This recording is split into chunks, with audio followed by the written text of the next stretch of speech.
사도신경으로 우리의 신앙을 고백하도록 하겠습니다. 나는 전능하신 아버지 하나님, 천지의 창조주를 믿습니다. 나는 그의 유일하신 아들, 우리 주 예수 그리스도를 믿습니다. 그는 성령으로 잉태되어 동정녀 마리아에게서 나시고 본디오 빌라도에게 고난을 받아 십자가에 못 박혀 죽으시고 장사된 지 4일 만에 죽은 자 가운데서 다시 살아나셨으며 하늘에 오르시어 전능하신 아버지 하나님 우편에 앉아 계시다가 거기로부터 살아있는 자와 죽은 자를 심판하러 오십니다. 나는 성령을 믿으며 거룩한 공교회와 성도의 교제와 죄를 용서받는 것과 몸의 부활과 영생을 믿습니다. 아멘.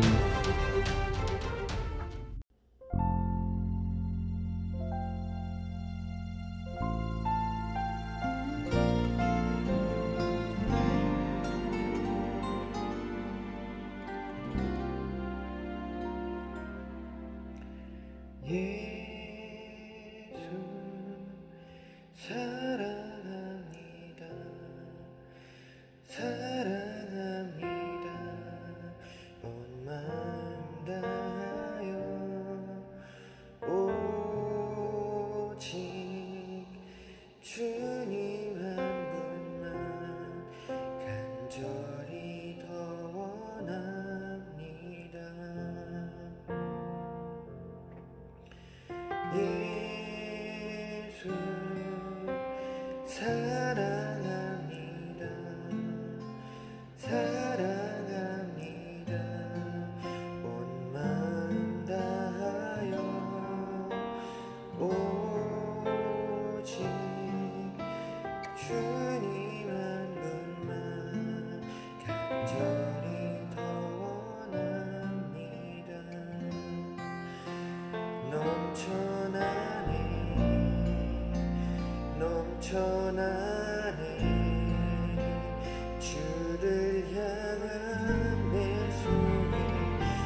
삶이라 여겼던 우리 인생은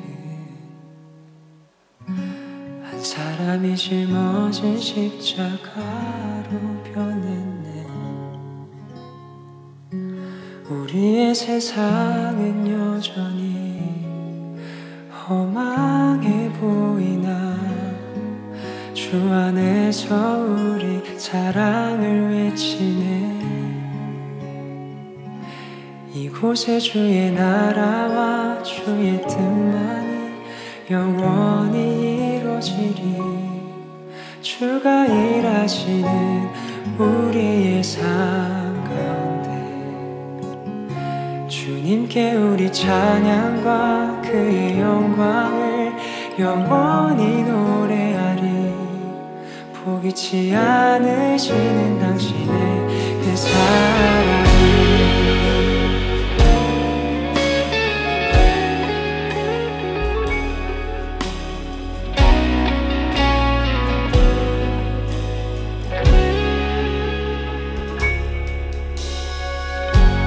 험한 삶이라 여겼던 우리 인생이 한 사람이 짊어진 십자가로 변했네.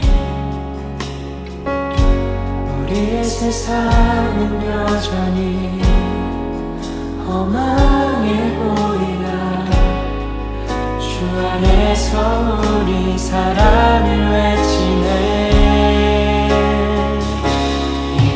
주의 나라와 주의 뜻만이 영원히 이루어지리. 주가 일하시는 우리의 삶 가운데 주님께 우리 찬양과 그의 영광을 영원히 노래하리. 포기치 않으시는 당신의 그 사랑이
주의 나라와 주의 뜻만이 영원히 이루어지리. 주가 일하시는 우리의 삶 가운데 주님께 우리 찬양과 그의 영광을 영원히 노래하리. 포기치 않으시는 당신의 그 사랑을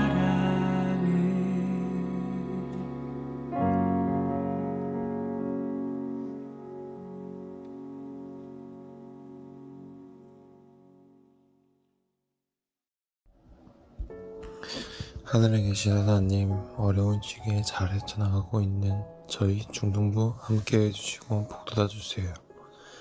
이제 3월이 됐는데 건강하게 이 시간들을 견딜 수 있게 도와주신 것에 감사드리고 저희가 나아가는 길을 비춰주시고 응원해 주실 것을 믿습니다. 항상 감사드리며 예수님의 이름으로 기도드렸습니다. 아멘.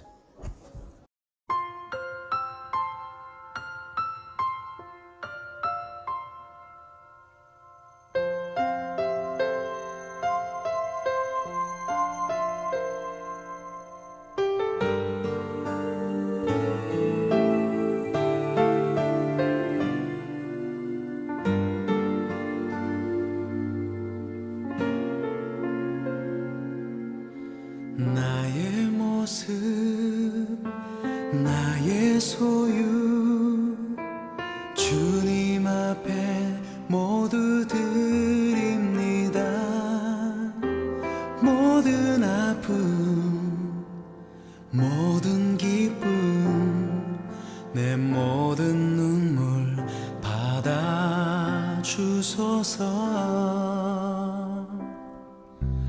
나의 생명을 드리니 주 영광 위하여 사용하옵소서. 내가 사는 날 동안에 주를 찬양하며 기쁨의 제물 되리. 나를 받아주소서.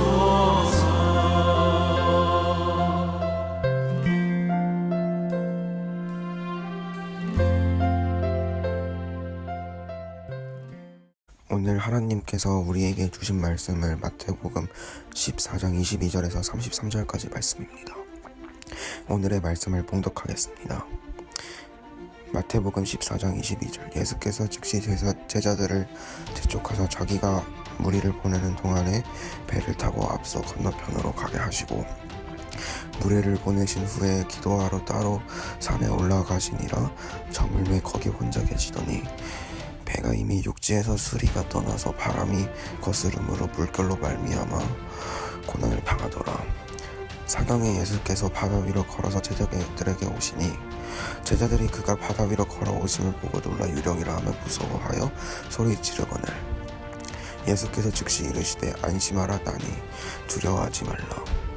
베드로가 대답하여 이르되 주여 만일 주님이거는 나를 명하사 물 위로 오라 하소서 하니 오라 하시니 베드로가 배에서 내려 물 위로 걸어서 예수께로 가되 바람을 보고 무서워 빠져가는지라 소리질러 이르되 주여 나를 구원하소서 하니 예수께서 즉시 손을 내밀어 그를 붙잡으시며 이르시되 믿음이 작은 자여 왜 의심하였느냐 하시고 배에 함께 오름에 바람이 그치는지라.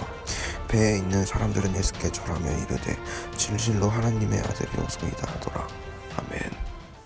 안녕하세요 여러분. 오늘은 왜 두려워하니? 라는 제목으로 오늘 말씀을 한번 전해보도록 하겠습니다. 혹시 여러분은 무엇을 두려워하시나요? 전사님 혹시 무엇을 두려워할까요? 알아맞혀 보시겠어요? 전사님이 두려워하는 거 힌트 3가지를 드리겠습니다. 첫 번째 힌트는 바로 살아있는 겁니다. 살아있는 거. 살아있는 걸 두려워한다고? 뭐지? 살아있는 거? 감이 오시겠어요? 두 번째는 바로 요 살아있는 건데 다양한 색깔을 가지고 있습니다. 살아있는 건데 다양한 색깔을 가지고 있다. 뭔가 감이 올 듯 안 올 듯. 그렇죠? 마지막 3번째 힌트입니다. 이거는 기어다니기도 하고 날아다니기도 합니다. 더듬이가 달려있기도 하고 무언가를 먹기도 하고 이런 종류입니다. 무언지 아시겠어요? 사람이라고요? 사람이 더듬이가 있나요? 사람 더듬이 있나요? 사람은 아니에요. 전사람이 두려워하는 거는 벌레를 두려워합니다. 벌레가 왜 이렇게 두려운지 모르겠어요. 어릴 적에는 요 잠자리를 딱 잡아도 되게 요거를 갖고 놀고 막 친구한테 주고 집에 주머니에 넣어가면서 이렇게 놀기도 했었는데 어느 순간부터 전사님은 이 벌레가 되게 무서워졌어요. 전사님 벌레가 갑자기 여기 딱 오면 어떤 반응이면 이런 식으로 되게 놀래기도 합니다. 벌레가 왜 이렇게 두렵고 무서운지 모르겠습니다. 여러분 놀라셨나요? 갑자기 선생님이 놀래는 연기를 해가지고 여러분이 더 놀랄 것 같은데 여러분 혹시 어떤 거를 두려워하시나요? 오늘 댓글 소감을 적으시면서 여러분이 두려워하는 것도 같이 적어주면 좋을 것 같아요. 저 선생님처럼 벌레를 무서워하는 학생도 있겠죠. 아니면 어떤 사람은 밤이 무서울 수도 있고 다양할 것 같습니다. 여러분들 한번 다양한 여러분이 두려워하는 거 적어주시고 소감도 같이 꼭 적어주시면 좋을 것 같습니다. 오늘 말씀은 예수님께서 5,000명을 먹이신 이후의 사건입니다. 오병이어, 지난주 말씀이 오병이어 사건이었죠. 이 오병이어 이후 예수님은 제자들에게 먼저 배를 타고 바다를 건너가게 하셨습니다. 그리고 예수님은 홀로 이 기도하는 시간을 가지셨습니다. 이 제자들이 떠날 때 예수님은 그들과 같이 배를 타지 않으셨습니다. 예수님은 홀로 남아서 하나님 아버지께 기도하는 시간을 갖기 위해서 무리들을 흩으셨습니다. 완전한 사람으로서 예수님은 휴식하고 회복할 시간이 필요하셨습니다. 예수님이 하나님 아버지께 홀로 나아가 휴식하며 기도하며 원기를 회복했다라는 사실은 우리를 놀라기도 합니다. 우리도 힘들거나 지칠 때 예수님처럼 하나님 앞에 나아가는 그러한 태도와 시간을 가질 필요가 있습니다. 마치 오늘의 예수님처럼 말이죠. 이 저녁에 제자들은 이게 배 안에 있었습니다. 예수님이 하나님 아버지와 계시며 회복하시는 동안 이 세상은 계속 돌아갔고 제자들은 배를 타고 가던 중 폭풍 한가운데 갇혀 있었습니다. 그때 예수님이 등장하셨습니다. 밤 사경에 예수께서 바다 위로 걸어서 제자들에게 오시니 제자들이 그가 바다 위로 걸어오심을 보고 놀라 유령이라 하며 무서워하여 소리 지르거늘 예수께서 이르시되 안심하라 나니 두려워하지 말라. 이 바다에서 예수님을 본 제자들은 그분이 설마 예수님이라고는 생각하지 못했습니다. 그들은 예수님을 뭘로 오해했지요? 유령이라고 오해했습니다. 혹시 여러분들 중에 이 귀신이나 유령을 무서워하는 사람이 있었으면 멀리서 걸어오는 예수님을 유령으로 오해했을 수도 있을 것 같습니다. 그 누구도 예수님이 바다 위로 걸어오실 것이라는 생각을 하지 못한 것이 당연합니다. 바다 한가운데니까요. 그래서 제자들은 예수님을 이 귀신이자 유령으로 오해했습니다. 그래서 예수님은 자신이 누구인지를 밝히며 제자들을 안심시켰습니다. 바다 위에서 걸어오고 계시는 예수님을 본 베드로는 갑자기 이렇게 말하였습니다. 베드로가 대답하여 이르되 주여 만일 주님이시거든 나를 명하사 물 위로 오라 하소서 하니 보라 베드로가 배에서 내려 물 위로 걸어서 예수께로 가되. 베드로는 예수님으로부터 믿음과 용기를 얻어 이 폭풍 가운데에서 예수님께 다가가고 싶은 마음이 생겼습니다. 그리고는 예수님께로 한 걸음씩 다가갔습니다. 물 위를 예수님처럼 베드로도 걷게 되었지요. 이 물 위를 걸으며 예수님께 가까이 다가가는 베드로는 갑자기 몰아치고 있는 폭풍에 집중하기 시작합니다. 바람은 여전히 성난듯이 불었고 물이 휘몰아치고 있었습니다. 처음에는 예수님이 오라는 말씀에 순종하여 나아갔지만 조금 시간이 지나자 베드로는 물 위에서 강한 바람에 시선을 빼앗기며 용기를 잃고 말았습니다. 베드로는 두려움에 사로잡혀 예수님을 향한 집중력을 잃었고 다시 바다에 풍덩 빠지게 되었습니다. 그리고 바다에 빠진 베드로에게 손을 내미시면서 예수님은 이렇게 말씀하셨습니다.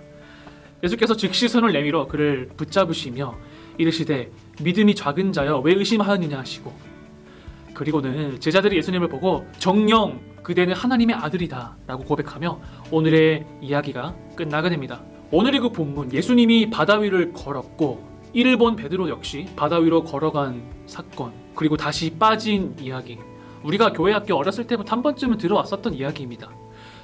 여러분이 만약 이 말씀을 단지 어렸을 때 들었던 이야기로만 들어왔다면 여러분의 신앙은 아직 레벨업하지 못한 겁니다. 이 어렸을 때에 봤던 이 내용이랑 이 중학교 시절에 봤던 내용이 다른 깨달음이 있어야 여러분의 신앙이 레벨업 된 것입니다. 전도사님은 한 주간 이 말씀을 묵상하면서 이런 질문이 생겼습니다. 예수님은 굳이 왜 물 위로 걸어가셨을까? 두 번째로는 왜 베드로에게 물 위로 오라고 하셨을까? 세 번째는 예수님이 이 사건 속에서 우리에게 어떤 말씀을 주시는 것일까? 세 가지를 묵상하게 되었습니다. 첫 번째 질문, 예수님은 왜 물 위를 걸어가셨을까? 라는 것을 한 주간 묵상해 봤을 때요. 1번의 질문을 답하기 위해서는 먼저 이 유대인이 가지고 있는 바다에 대한 이미지를 정확하게 알아야 됩니다. 한국 사람은 바다라고 했을 때 바다에 대한 특별한 구체적인 이미지를 갖고 있지 않습니다. 이미지라고 해봐야 내가 마음이 울적하거나 슬픈 일이 생길 때 바다 보러 가고 싶다 이렇게 이야기하는 것이 전부입니다. 하지만 이 유대인은 바다라는 것에 대해서 편견을 가지고 있었습니다. 어떤 편견이냐면 바다는 악령의 집이다. 뭐라고요? 바다는 악령의 집이다. 유대인들은 이 바다는 악을 상징하며 항상 이 바다를 두려워하는 마음을 가지고 있었습니다. 그래서 이 제자들이 배를 타고 건너갈 때 얼마나 두려워하는 마음으로 건너갔을지 여러분은 상상을 하셔야 됩니다. 이것이 바로 유대 문화의 특징입니다. 이러한 악을 상징하고 유대인이 그렇게 두려워하는 바다를 예수님이 어떻게 하셨습니까? 오늘 본문에서는 아무 일도 없는 것처럼 물 위로 걸으셨습니다. 이것은 예수님이 진정 악을 이기며 무력화시키는 진정한 하나님임을 상징합니다. 더 나아가 예수님이 물 위로 오신 또 다른 이유는 바로 제자들을 구해주시기였습니다.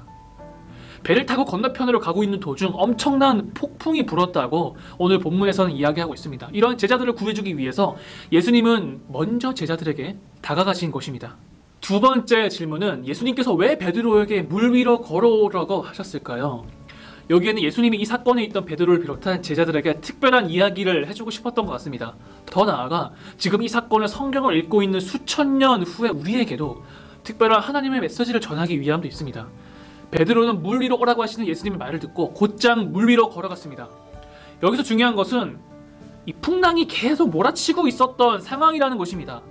예수님이 걸어오실 때도 그렇고 제자들이 배를 타고 건너가던 그 상황은 이 폭풍이 몰아치고 있고 물 위가 오르락내리락 하던 그러한 폭풍이 일던 그런 시기였습니다. 베드로는 그러한 풍랑을 의식하지 못했는지 예수님의 말씀만 듣고 물 위로 걸어갔습니다. 하지만 막상 물 위로 걷자 베드로는 주변의 풍랑을 의식하기 시작했습니다. 드디어 풍랑이 내 머릿속에 들어온 것이지요. 그리고는 곧장 내 마음속에 두려움이 생기기 시작했습니다. 그리고 베드로는 곧장 물에 빠지고 말았습니다. 여기서 예수님께서 베드로에게 이렇게 말씀하십니다. 믿음이 적은 자여 왜 의심하였느냐.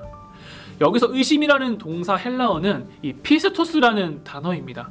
그런데 이 단어는 의심하다라는 단어도 있지만 더 정확하게 말하면 두 마음을 가지다 라는 뜻을 가지고 있습니다. 우리는 예수님을 믿기 시작한 후부터는 한 마음을 가져야 됩니다. 바로 이 예수님을 바라보는 마음입니다. 그런데 때로는 우리가 이 한 마음이 아니라 이 두 마음을 가질 때가 있습니다. 오늘의 베드로처럼 처음에 무리를 걸을 때 예수님만 바라보고 걸어갔지만 나도 모르게 풍랑을 보고 마음에 두려움이 생겨 예수님과 풍랑이라는 이 두 마음을 품게 됩니다. 물론 두 마음을 품는 것은 어쩌면 이 자연스러운 인간 죄성에 의한 본성일지도 모릅니다. 더 중요한 것은 두 마음을 품었을지라도 곧장 예수님에 대한 한 마음으로 다시 집중하는 것이 필요합니다. 예수님 외에 다른 풍랑이나 다른 환경, 사건에서 벗어나는 것이 필요합니다. 그런데 많은 사람들은 예수님을 믿고 있음에도 불구하고 나를 위협하고 바람이 세게 불고 있는 그 풍랑에 더 집중합니다. 눈앞에 있는 예수님은 집중하지 못하고요. 사람들은 나를 위협하고 있는 것을 더 생각하고 더 깊게 파고들고 어느덧 예수님에 대한 마음은 어디 갔는지 잊어버리게 됩니다. 결국에는 예수님에 대한 한 마음으로 시작했다가 이 두 마음으로 향했다가 마지막에는 이 위협, 두려움의 한 마음만 남게 되는 것이죠. 베드로가 두 마음을 가졌고 이 풍랑에 집중하자 물에 빠졌습니다. 여러분 한번 생각해 봅시다. 베드로가 물에 빠졌을 때 누구를 의지해야 살 수 있을까요? 누구에게 구해달라고 해야 될까요? 배 위에 있는 제자들입니까? 아니면 스스로 수영이라도 해야 될까요? 풍랑이 있는데요. 베드로가 살 수 있는 100%의 방법은 바로 자기 바로 앞에 있는 예수님께 제발 건져달라고, 나 좀 건져주세요, 이렇게 구해달라고 하는 것입니다. 제발 내 손을 잡아 바다에서부터 끄집어달라고 부탁하는 것입니다. 그것이 살 수 있는 100%의 방법입니다. 여러분, 어쩌면 하나님께서 우리에게 때로는 베드로가 물에 빠지듯이 우리에게도 물에 빠지는 고난을 주실 때도 있습니다. 우리가 두 마음을 품기 시작하고 예수님을 점점 잊어갈 때 우리는 베드로처럼 물에 빠지는 경험을 할 수도 있습니다. 왜냐고요? 물에 빠져야 예수님께 살려달라고 하는 이 한 마음을 가질 수 있으니까요. 오직 예수님을 바라보는 것이 진짜 신앙이기 때문에 두 마음을 품는 사람에게 하나님께서는 가끔 고난도 주십니다. 그런데 이 모든 고난은 우리가 두 마음을 품었기 때문이다, 이렇게는 말할 수는 없습니다. 왜냐하면 고난에는 원인을 알 수 없는 고난도 있고 하나님의 영광을 드러내기 위한 고난도 있기 때문입니다. 그러나 오늘 본문에서만큼은 이 베드로가 물에 빠진 사건만큼은 이 두 마음을 품는 베드로에게 예수님께 구해달라고 애원하는 한 마음을 갖도록 하는 것이면은 틀림이 없습니다. 세 번째 질문 기억나시나요? 오늘 예수님께서 이 사건을 통해 우리에게 어떤 말씀을 주시는 것일까요? 그것은 바로 두 마음이 아니라 이 한 마음을 품으라고 우리에게 말씀하고 계십니다. 피스토스, 의심하면서 이 두 마음을 가지는 것이 아니라 이 예수님에 대한 이 한 마음만 가지라고 하십니다. 때로는 우리는 이 두 마음을 가질 때가 있습니다. 여러분은 언제 두 마음을 가지시나요? 대표적으로 시험 기간 때 우리는 두 마음을 가지지 않나요? 저런 사람이 극단적으로 이렇게 흑백 논리로 이야기하자면 시험 공부를 해야 되나, 예배를 드려야 되나, 책을 읽어야 되나, 성경을 읽어야 되나, 내가 지금 놀고 싶은데 놀아야 되나, 아니면 기도를 해야 되나. 중학생이라면 누구나 이 두 마음을 가지기 마련입니다. 물론 하나님은 여러분이 시험 공부를 하던, 예배를 드리던, 책을 읽던, 성경을 읽던 여러분들을 끔찍히도 사랑하십니다. 그런데 하나님은 여러분에게 이 두 마음이 아니라 이 한 마음을 가지길 원하십니다. 바다에 몰아치고 있는 풍랑이나 이 시험 기간의 두려움, 불안감으로 인해서 예수님을 향한 마음이 없어지지 않길 원하십니다. 이런 두 마음을 가지고 그것을 지속하다 보면 결국 예수님이 아니라 이 풍랑이 내 마음속에 가득 채워지게 됩니다.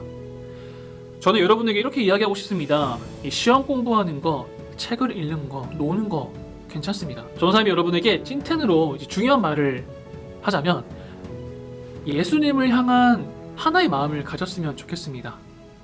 그거면 하나님께서 충분히 기뻐하실 것 같습니다. 여러분이 공부를 하던, 책을 읽던, 친구를 만나던, 재미있게 놀던 예수님을 향한 이 한 마음을 가지고 무엇이든 하였으면 좋겠습니다. 그거면 충분합니다. 이 두 마음이 아니라 예수님을 향한 한 마음. 오늘 본문에서 많은 사람들이 캐치하지 못한 내용이 있습니다. 그것은 바로 24절과 25절의 내용입니다. 배가 이미 육지에서 술이나 떠나서 바람이 거스름으로 물결로 말미암아 고난을 당하더라. 밤 사경에 예수께서 바다 위로 걸어서 제자들에게 오시니, 예수님은 제자들이 배를 타고 가는 와중에 풍랑을 만날 거라는 사실을 알고 제자들에게 미리 찾아오셨습니다. 악의 상징인 바다 폭풍이 휘몰아칠 때 두려움에 떨 거라는, 제자들이 두려움에 떨고 있으리라는 사실을 예수님은 명백히 아셨을 겁니다. 그래서 예수님은 제자들에게 찾아가셨습니다. 예수님은 이렇게 제자들에게 말도 안 했는데 먼저 찾아가셨듯이 여러분들에게도 다 아시고 찾아오십니다. 여러분이 피곤하고 정신적으로 지칠 때 예수님은 어떻게든 다 아시고 찾아오시기 마련입니다. 신약시대에는 직접 예수님께서 이 바다 한가운데로 오셨지만 지금은 우리에게 어떻게 찾아오는지 아십니까? 바로 성경 말씀을 통해 우리에게 찾아오십니다. 혹시나 예수님의 위로를 얻고 싶은 사람은 성경을 한번 펼쳐보세요. 여러분에게 말씀하실 것입니다. 기도하고 또한 성경을 읽어보십시오. 성경을 통해 여러분에게 답해 주실 것입니다. 이 성경을 통해서 여러분을 위한 하나님의 약속과 은혜가 있을 겁니다. 우리는 그 풍랑 속에서도 그 하나님의 약속 안에서만 머물면 됩니다. 그러면 어떠한 위협 속에서도 예수님이 먼저 찾아오셔서 우리를 지켜주실 것입니다. 두 마음이 아니라 하나의 마음을 가집시다. 풍랑이 몰아친다고 해도 예수님께만 집중합시다. 그러면 파도가 몰아치는 폭풍 속에서도 예수님께서 우리를 건지실 것입니다. 그리고 지금을 살고 있는 우리를 안전하게 보호해 주실 것입니다. 이번 한 주간 예수님께 집중하는 하나의 마음을 가지고 살아가는 저와 여러분 되길 바라겠습니다. 기도하겠습니다. 하나님, 베드로 앞에 닥쳤던 거센 풍랑처럼 때로는 그것을 보며 우리 마음에 의심이 들고 두 마음을 품었던 적이 있습니다. 하나님, 언제나 우리가 하나님을 향한 하나의 마음을 가져가여 주시옵소서. 우리는 연약한 인간이라 나도 모르게 두려움이 생기지만 예수님께 집중하여 하나의 마음을 품는 저희들이 되게 하소서. 예수님의 이름으로 기도합니다. 아멘. 주님이 가르쳐 주신 기도를 하도록 하겠습니다. 하늘에 계신 우리 아버지, 아버지의 이름을 거룩하게 하시며 아버지의 나라가 오게 하시며 아버지의 뜻이 하늘에서와 같이 땅에서도 이루어지게 하소서. 오늘 우리에게 일용할 양식을 주시고 우리가 우리에게 잘못한 사람을 용서하여 준 것 같이 우리 죄를 용서하여 주시고 우리를 시험에 빠지지 않게 하시고 악에서 구하소서. 나라와 권능과 영광이 영원히 아버지의 것입니다. 아멘.